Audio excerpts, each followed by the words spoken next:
Everyone believed these were the greatest stars who ever lived. And they were right. But the children raised inside those legendary households had a different story to tell. And the books they wrote didn't just complicate the legend, they ended it. The book that rewrote Hollywood history, picture it. The photographer arrives at the Brentwood mansion on a Tuesday morning. Joan Crawford has been ready for an hour. The children are dressed in matching outfits, their hair freshly combed, their expressions composed to precisely the right degree of wholesome delight. Crawford positions herself at the center, the light falling exactly as she has arranged for it to fall. And when the shutter clicks, another piece of the most carefully constructed maternal image in Hollywood history is complete. This was not occasional. This was not vanity. This was a 4-decade engineering project conducted with the same ferocious discipline she brought to every performance she ever gave on a professional set. She timed her adoption announcements for maximum press impact. She invited fan magazine photographers into her home for spreads that showed immaculate children arranged around a radiantly maternal star. She gave interviews in which she described motherhood as the role she valued above every other, the achievement that made everything else meaningful. She did not simply have a maternal public image.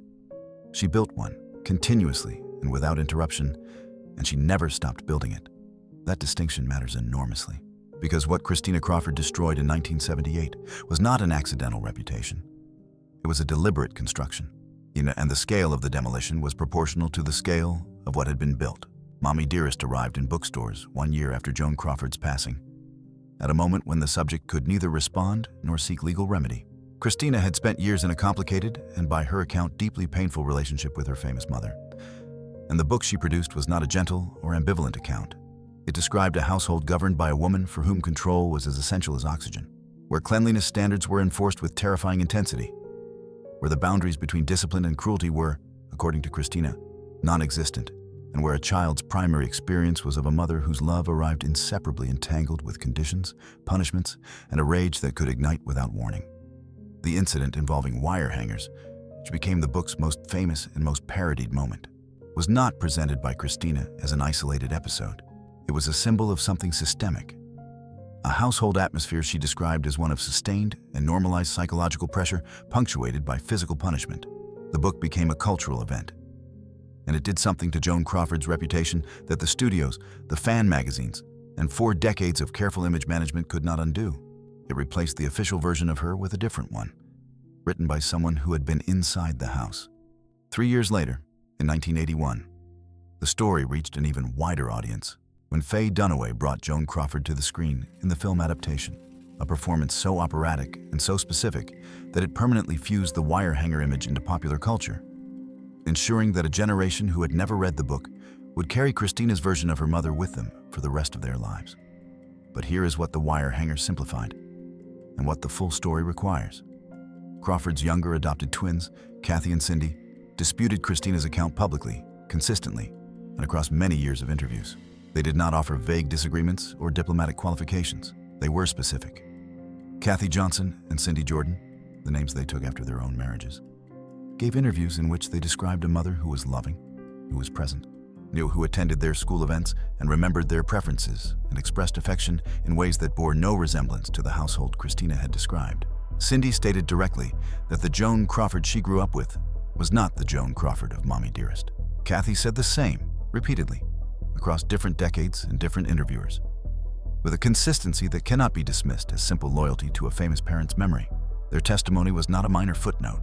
It was a sustained and credible counter-narrative from 2 women who had lived under the same roof and arrived at a genuinely different account of what they found there.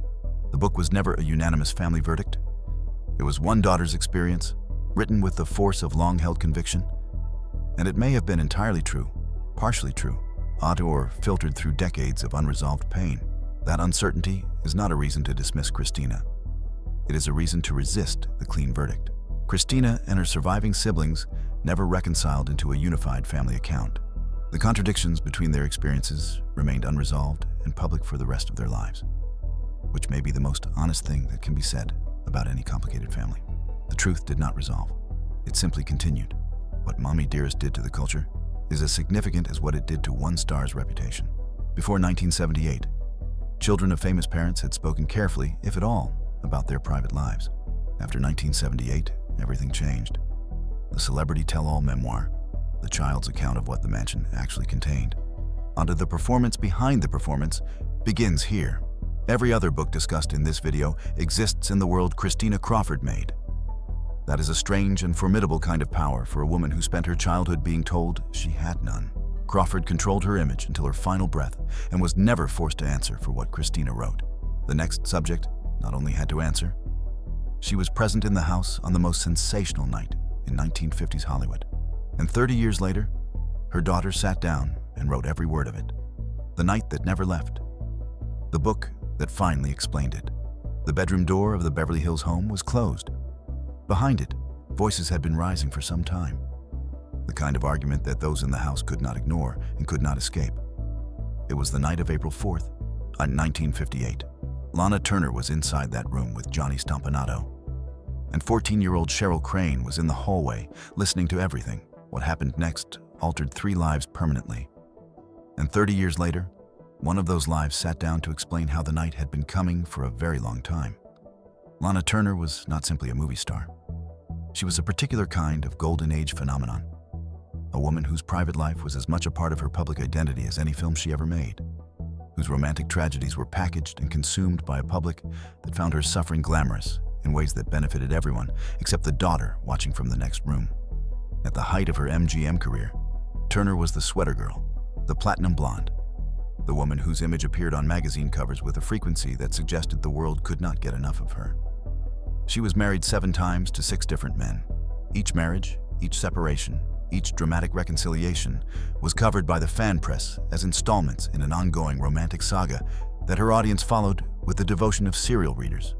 What those readers did not see was Cheryl Crane, Turner's daughter, present through each chapter of that saga, absorbing what children absorb when stability is perpetually deferred in favor of the next romance. Johnny Stompanato entered Turner's life in 1957. He was charming, physically imposing, and connected by documented association to organized crime figure Mickey Cohen. His behavior toward Turner had escalated through the months of their relationship in ways that those close to them observed with increasing alarm. By the early weeks of 1958, accounts from the period describe a relationship characterized by Stompanato's controlling behavior and explicit verbal threats made in the presence of others. Turner's friends had urged her to end the relationship. Studio associates who witnessed his behavior had expressed alarm. The warnings had been issued. They had not been heeded. On that April night, Cheryl Crane was in the house. What happened next has been a matter of official record for 67 years. Cheryl entered the room carrying a kitchen knife, intervened to protect her mother, and Stompanato did not survive the confrontation. A coroner's jury convened and returned a verdict of justifiable homicide. Cheryl Crane was 14 years old. What followed for Cheryl in the immediate aftermath was not freedom from the trauma, but a different kind of confinement within it.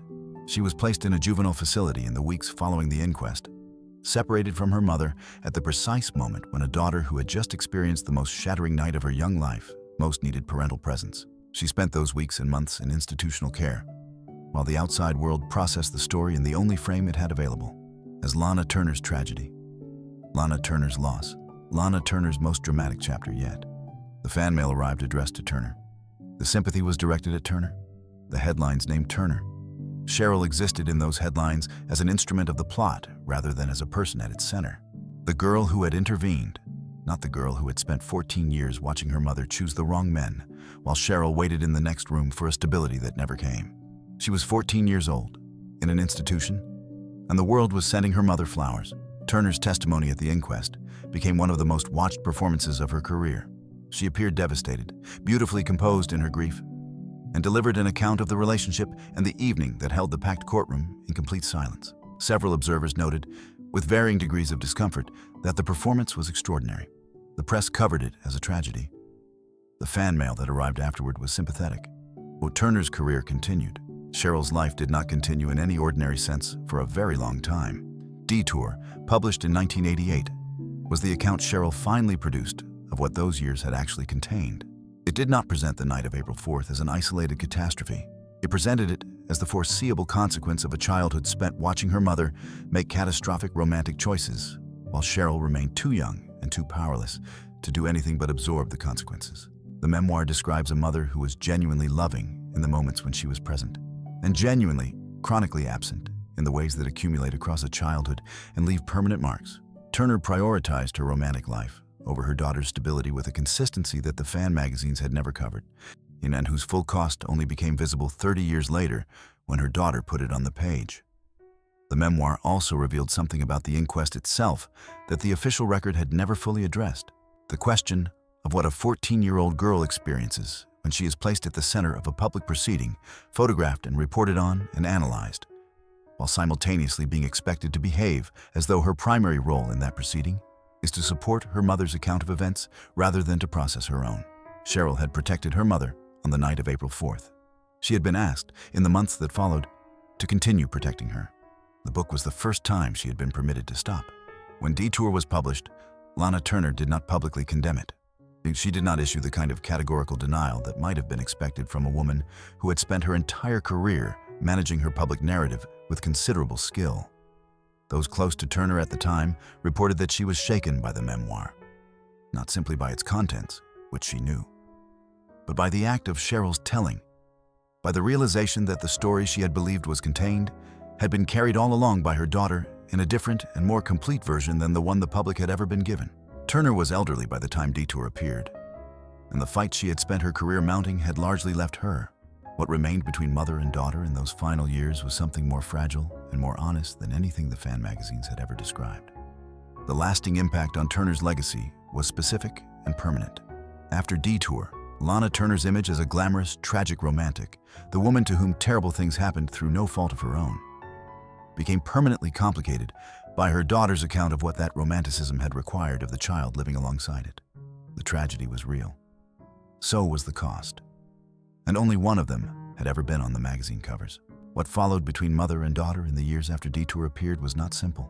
Cheryl did not write the book to destroy her mother. She wrote it to be understood, to have the night of April 4th acknowledged as the end point of a story, rather than a story in itself. Turner lived until 1995. The two women found, in the end, something that might be called a peace, a fragile and imperfect, and arrived too late for either of them to fully enjoy. That complicated resolution does not diminish the impact the memoir produced. It simply reminds the audience that behind the public reckoning, two human beings were still trying to find their way to each other. The daughter who declared war on Bette Davis. Bette Davis had been fighting Hollywood since 1936, when she fled to England to escape the roles Warner Brothers was offering her and was hauled back by studio lawyers. She had won 2 Academy Awards, for Dangerous in 1936 and Jezebel in 1939. She had delivered performances in All About Eve and Now, Voyager, and whatever happened to Baby Jane that this audience carried in their personal memories the way they carried music. Not as facts, but as felt experiences. She had fought studios, fought directors, fought leading men, and won more of those battles than she lost. By 1985, she was one of the last surviving monuments of the Golden Age. A woman who had outlasted the system that had tried to contain her and emerged on the other side still working, still formidable, still Bette Davis in every sense that the name had ever implied. Her daughter chose that moment to publish. My Mother's Keeper, written by Barbara Davis Hyman, known throughout her life as BD, appeared in 1985 and portrayed Davis as a demanding, self-centered woman whose consumption of alcohol had become a defining feature of her daily existence, and whose love, however genuine in its origins, expressed itself as a force that filled every room it entered and left insufficient oxygen for anyone else. The book was not simply an account of a difficult childhood. It carried a spiritual dimension that gave it a particular, and to Davis, especially wounding quality. BD had converted to born-again Christianity in the years before publication, and she framed her indictment of her mother partly in religious terms, presenting herself not merely as a daughter with grievances, but as a woman of faith concerned for her mother's immortal condition. The book included passages in which BD addressed her mother directly, calling on her to acknowledge her failings before God and to seek the kind of redemption that BD's faith prescribed. For a woman of Davis's temperament and pride, a woman who had spent 50 years answering to no one, this particular form of public intervention was not merely an accusation, and it was a humiliation delivered in the language of salvation. Davis found this framing, above all others, almost impossible to absorb with equanimity. Accounts from the period describe Davis learning of the book's existence, not through any private communication from her daughter, but through a television broadcast. The public nature of that discovery, the experience of learning that one's own child had written a damaging account of their shared life, not through a conversation, but through a screen, added a dimension of humiliation to the wound that the content of the book alone could not have produced. The months that followed the book's publication were among the most difficult of Davis's public life, and she had endured considerable difficulty across 5 decades in the public eye. The book generated extensive press coverage, and interviewers who had spent years treating Davis with the deference her stature commanded now arrived with questions she had not been asked before and could not deflect with the authority that had always served her. Colleagues and acquaintances were asked to comment. The industry that had celebrated her was suddenly in the position of weighing a daughter's published accusations against a career's worth of documented achievement, and the discomfort of that position was visible in the coverage that followed. Davis navigated all of it. She did not hide. She did not soften. She gave the interviews, and she gave her answers, and she did not pretend that any of it was acceptable. What she also did not do, and this is perhaps the most remarkable thing, was allow the wound to alter the quality of her professional performance. She continued working at a standard that had nothing apologetic about it. The work remained the work. That separation, maintained under conditions that would have silenced lesser people, is what her audience recognized and responded to. What followed was vintage Davis. She did not collapse. She did not retreat. She wrote her own book, This and That, published in 1987 as an explicit rebuttal, dedicated with pointed specificity to her other children and grandchildren, with BD's name conspicuously and deliberately absent from the dedication page.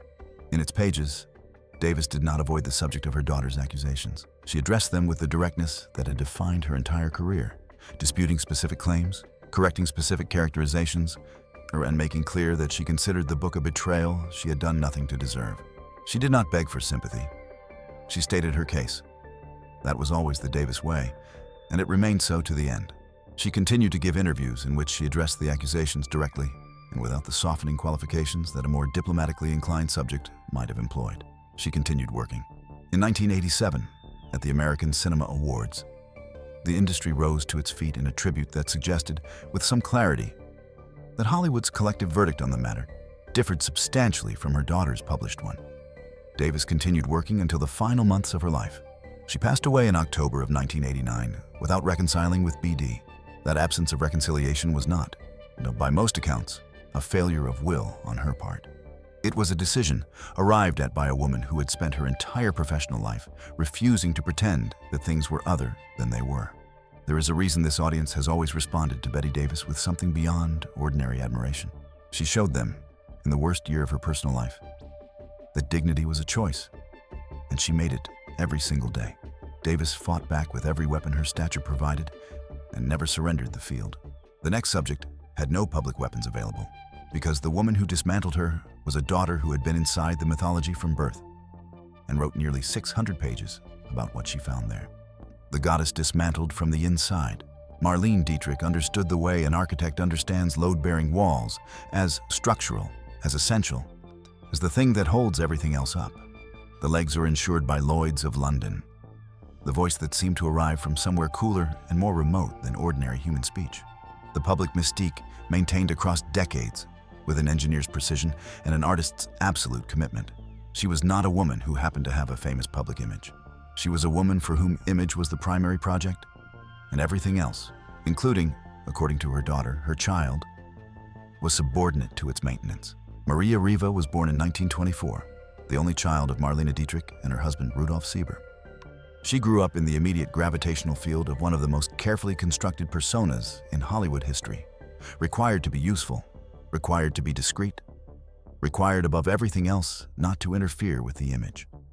Her memoir, published in 1993 and running to nearly 600 pages, is one of the most detailed and intimate accounts any child of a Golden Age star has ever produced.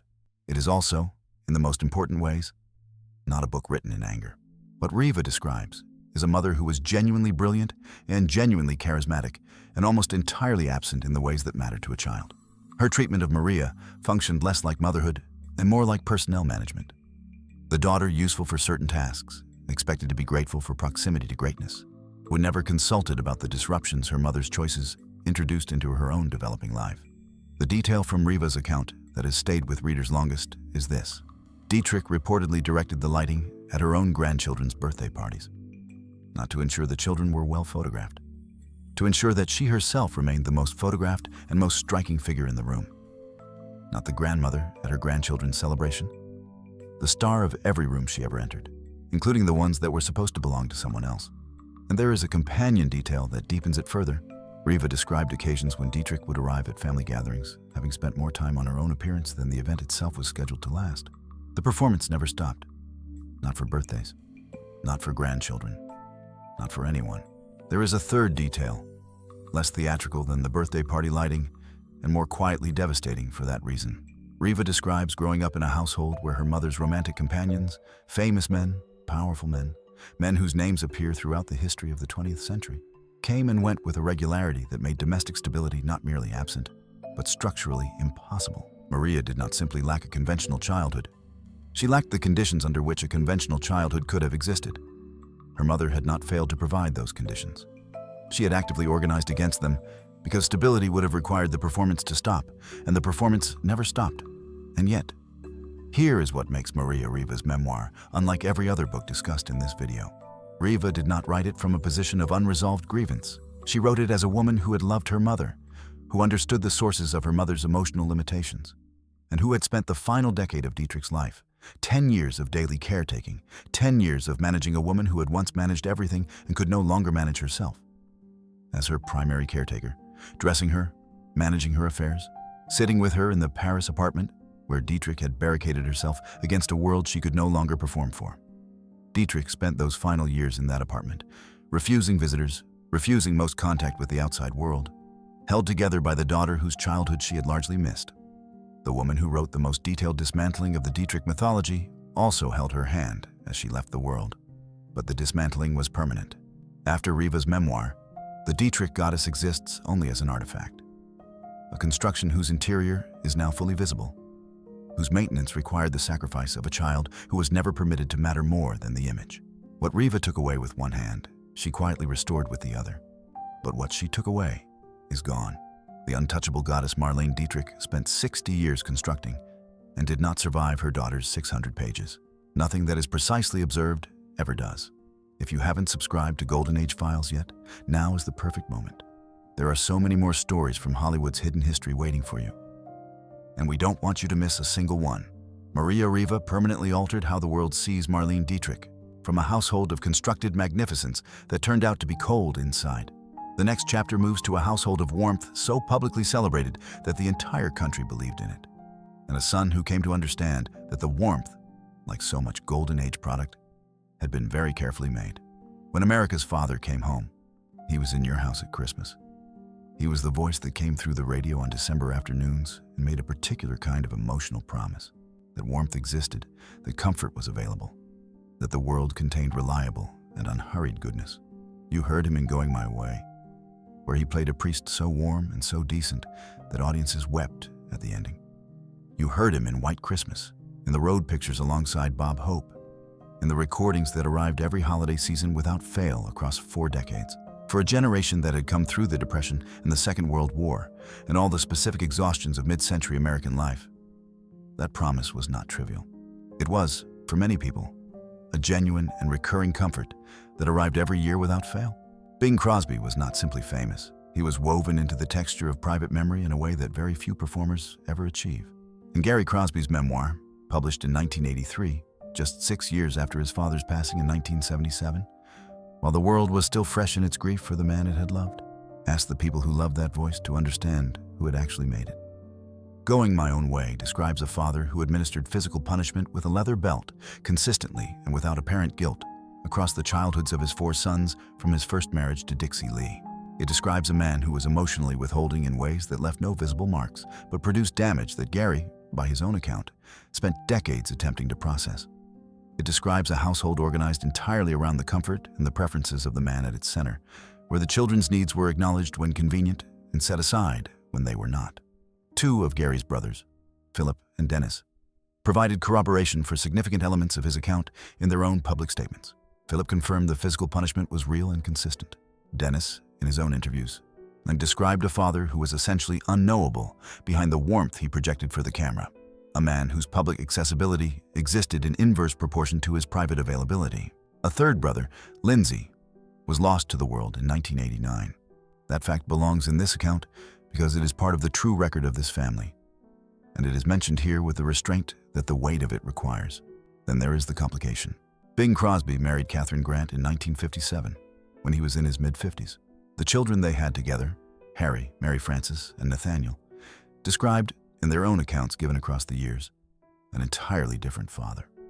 Warm, present at school events and family occasions, demonstrably affectionate, actively engaged in their lives in ways that Gary's account makes clear were not features of the household his own childhood occupied.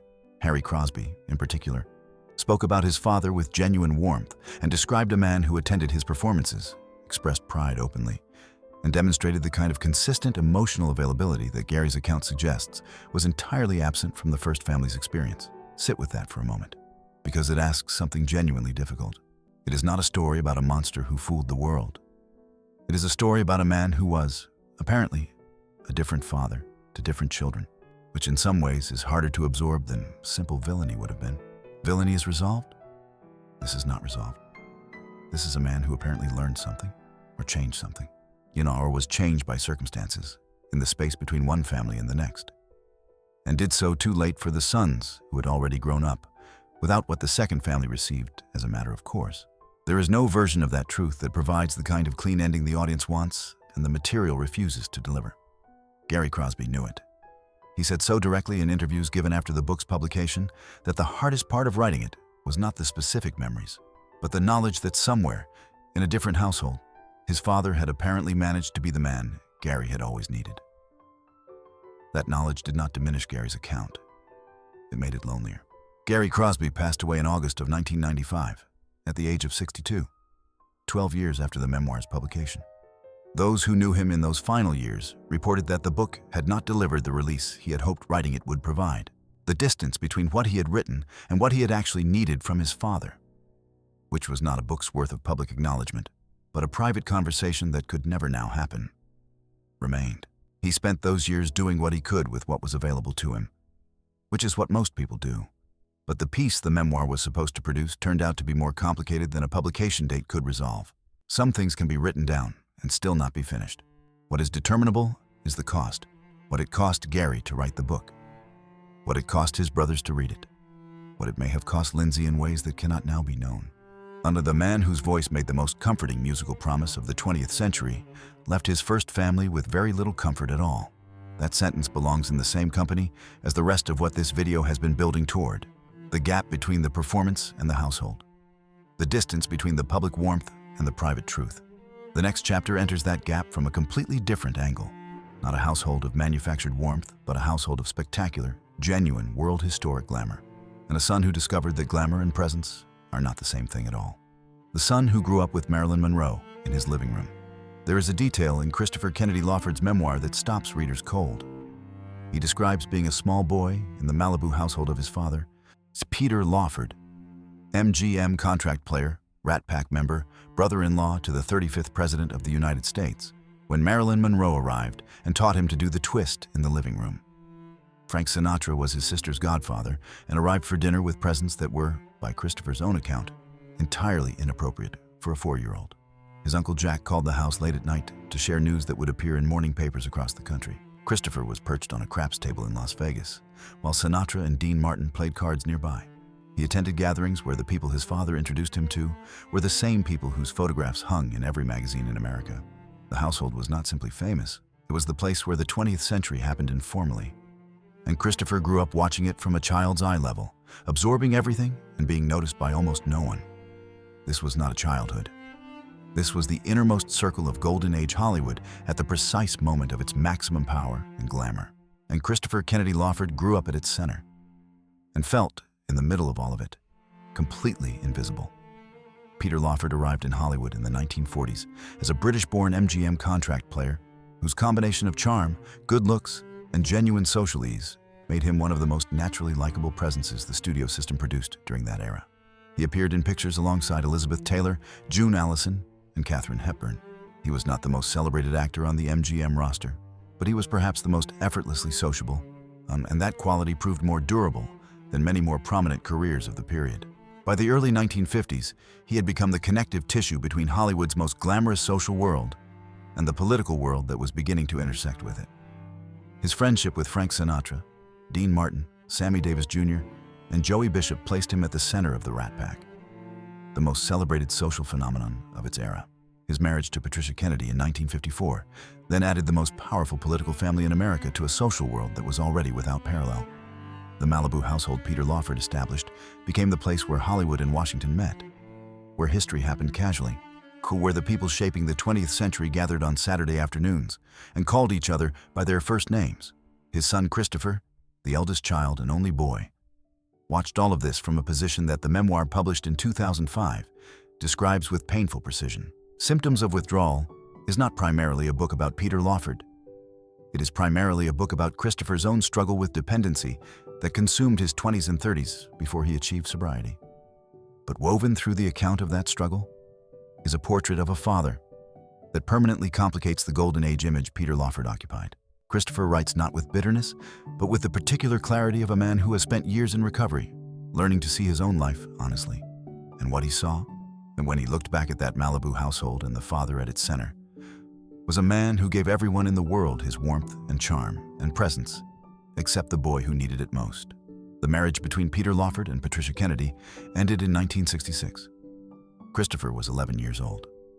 The divorce effectively removed Peter from the daily structure of his son's life, at the age when a father's presence is perhaps most formative and most irreplaceable. What followed across the years was a relationship characterized by distance, intermittent contact, and the specific grief of watching a man you love decline in slow and public ways.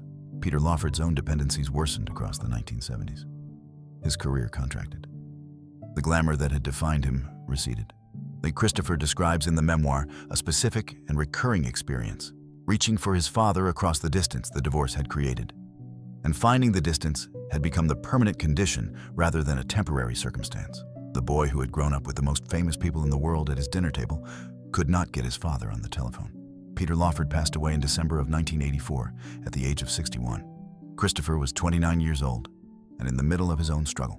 The father who had hosted the most glamorous gatherings of the Golden Age went largely unmourned by the industry that had celebrated him.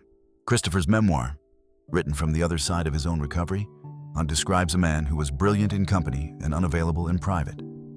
A father whose social genius had no domestic application, whose warmth in a room full of famous people did not extend to the boy waiting for him to come home. The parties had been extraordinary. The guest lists had been historic. And the child standing at the edge of those rooms had watched all of it and understood, in the wordless way that children understand things before they have language for them, that his father's attention would always belong to the room rather than to him. The legacy impact that Symptoms of Withdrawal produced is not the kind that arrives all at once. It accumulates across the pages of a son describing what it felt like to be raised at the center of the most dazzling social world the Golden Age produced, and to experience that world as a form of abandonment more thorough than poverty could have achieved. Because poverty, at least, would not have been able to afford so many magnificent distractions. The memoir contributed directly to a reappraisal of what the Rat Pack era had actually been. Not merely a glittering social phenomenon, but a world whose glamour had required real human costs, paid by real people, many of whom were children at the time and had no say in the arrangements being made around them. Peter Lawford's Golden Age image is the charming insider, the man who belonged everywhere. He did not survive his son's accounting of what belonging everywhere had cost the boy he left behind. And Christopher himself went on to spend the remainder of his life channeling his own experience of those costs into advocacy for people struggling with dependency, turning the harm his father's world had produced into something that helped others find their way through the same darkness he had navigated alone. Peter Lawford's world was so large and so luminous that there was no room in it for the son standing at its edge. The next chapter turns to a daughter who faced something different. Not a father who was absent, but a mother who was omnipresent in ways that felt, to the daughter who experienced them, like their own form of erasure. From the daughter who went to war with the First Lady, Nancy Reagan was a former actress before she was a political wife, and she never forgot it. She had appeared in 11 films between 1949 and 1956. Competent, professional work for MGM that demonstrated the skills she would spend the rest of her life applying to a different kind of performance when she became the wife of Ronald Reagan, and then, eventually, the First Lady of the United States. She brought to those roles the same complete commitment to image management that her years in Hollywood had taught her was the only professional standard worth maintaining. Every photograph was considered. Every public appearance was calibrated. Every element of the family's presentation to the world was curated with an attention to detail that her staff found exhausting and her admirers found inspiring. Her daughter, Patty, found it suffocating. Patty Davis, she used her mother's maiden name professionally, a choice that communicated something about the relationship without requiring a single word of explanation, had been a source of public friction with the Reagan family image since her young adulthood. Her political views diverged sharply from her parents'. Her personal choices departed from the wholesome family portrait the Reagan brand required. She was, in the vocabulary of image management, a problem. A persistent reminder that the perfectly composed family the public was being shown contained at least one element that had not been arranged to specification. Consider what this audience saw when they looked at the Reagan family during those years. A president who could move a national television audience with the ease of a man born to the camera, because he was. A first lady whose devotion to her husband had become one of the defining images of the era, photographed and celebrated and held up as an example of something the culture was hungry for. A family presented not merely as successful, but as evidence that the values Ronald Reagan spoke about in his public life were also lived in his private one. This was the image Patty's memoir arrived to complicate. The Way I See It, published in 1990, describes a household in which love and control were functionally indistinguishable. A mother whose formidable intelligence and organizational precision were directed with equal force at her husband's career, her family's public presentation, and the behavior of a daughter who declined to cooperate with either. The memoir describes specific incidents of emotional coldness and a consistent pattern of a mother more invested in the appearance of family harmony than in the emotional reality of the people producing it. Patty felt not simply unloved, but unrecognized, as though the daughter Nancy Reagan was willing to acknowledge publicly was a version of Patty that Patty herself had never managed to locate. Nancy Reagan's response was delivered through the channels she had always commanded most effectively. Authorized interviews, carefully positioned accounts from trusted intermediaries, the narrative of a devoted mother who could not understand why her daughter had chosen public grievance over private conversation.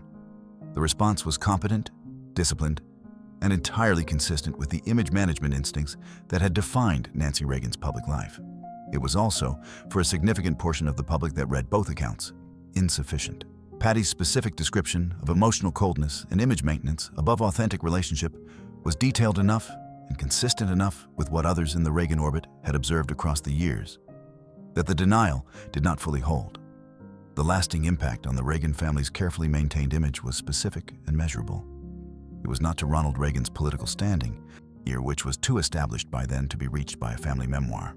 It was to the Reagan family's image as the wholesome, emotionally connected household that Nancy had spent decades presenting as evidence that her husband's values extended from his public life into his private one.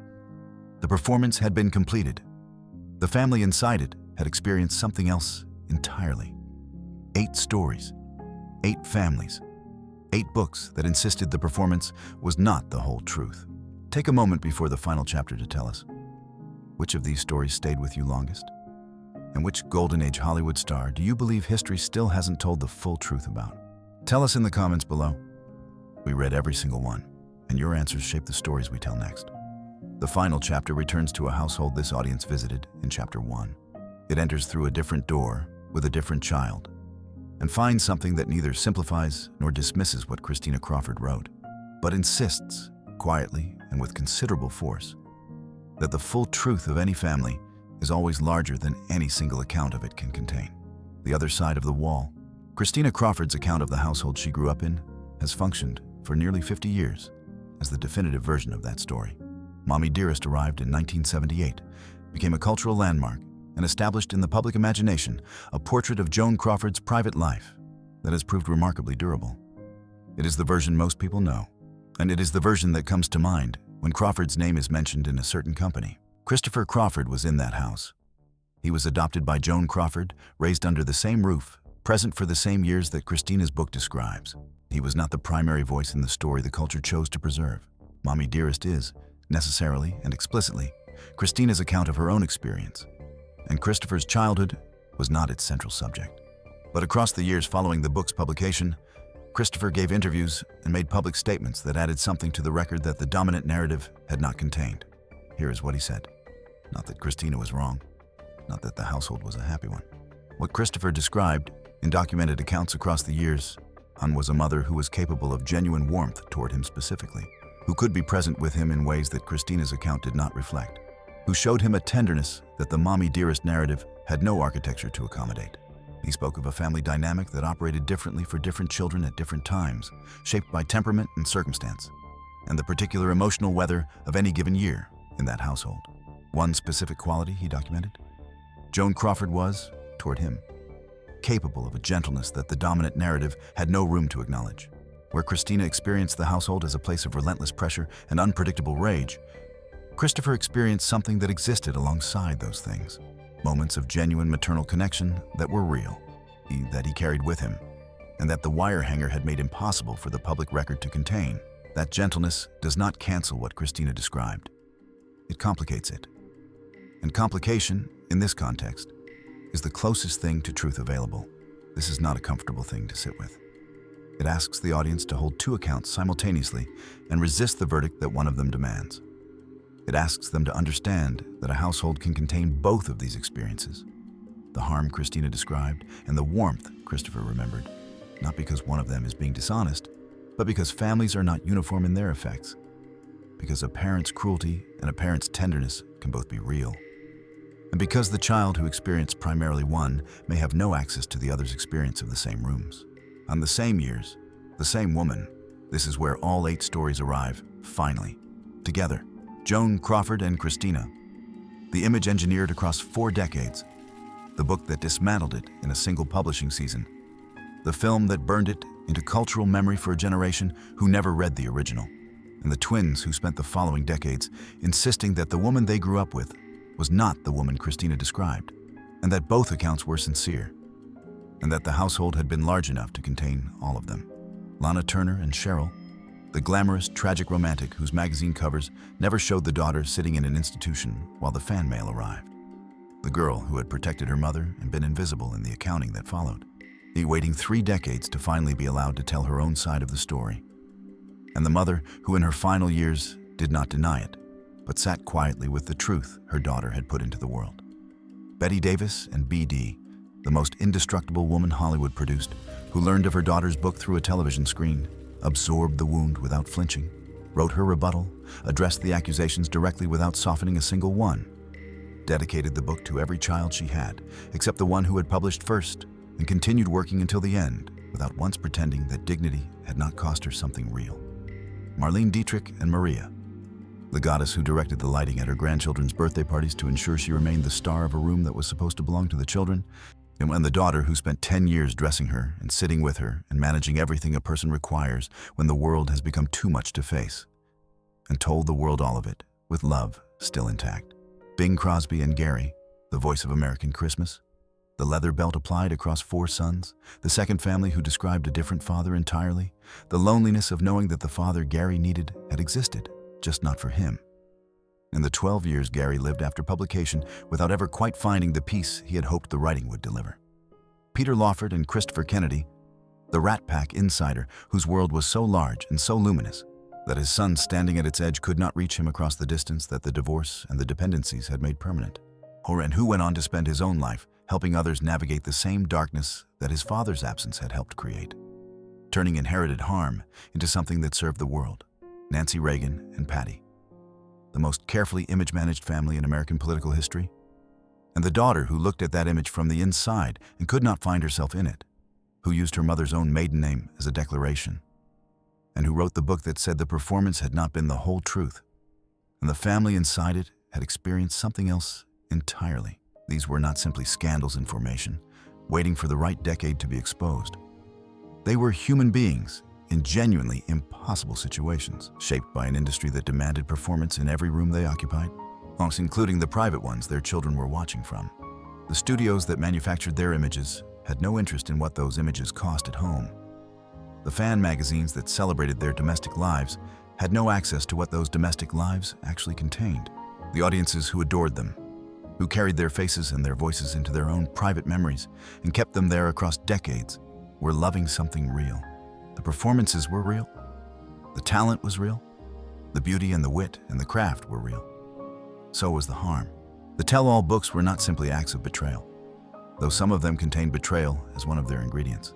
They were acts of insistence, children demanding that their experience be acknowledged as real, that the performance had not been the complete truth, that they had been present in those houses and they had seen what was there, And they were not going to pretend otherwise for the comfort of strangers who had never been required to live inside the myth. Whatever the golden age gave the world in glamour and artistry and all those luminous performances this audience has carried with them through their own long and complicated lives, it asked a very great deal from the people who lived inside it. The children who wrote these books were part of the cost, understanding that cost, honestly and without flinching, is how the era is properly honored, not by protecting the myth from examination, but by being willing to see the full, complicated, irreducibly human truth that the myth was always built upon. These stars shine no less brightly for having been revealed as people. If anything, even knowing what it cost them, knowing what the performances were built on, what was carried into those studios and onto those sets and through those cameras and through every frame of every film this audience has ever loved, makes the work more remarkable, not less. Every performance this audience treasures was given by a person carrying something the audience never saw and was never meant to see. That invisibility was the job. They did the job. And the children who finally made it visible were not destroying something precious. They were completing it, adding the part that had always been missing, the part that makes a performance not just beautiful, but true. The golden age was imperfect and glittering and human and sometimes cruel and sometimes transcendent, all at the same time. That is what it was. That is what we love. And we are grateful every time we watch these films that the people who made them found a way to give us something so beautiful from lives that were so complicated. That is not a small thing. That is everything. If this journey through Hollywood's hidden history meant something to you tonight, please share it with someone who loves these stars as much as you do. And if you haven't subscribed to Golden Age Files yet, we have so many more stories left to tell. Stories about the era that built the movies and the people who paid the price to build them. We'll see you in the next one.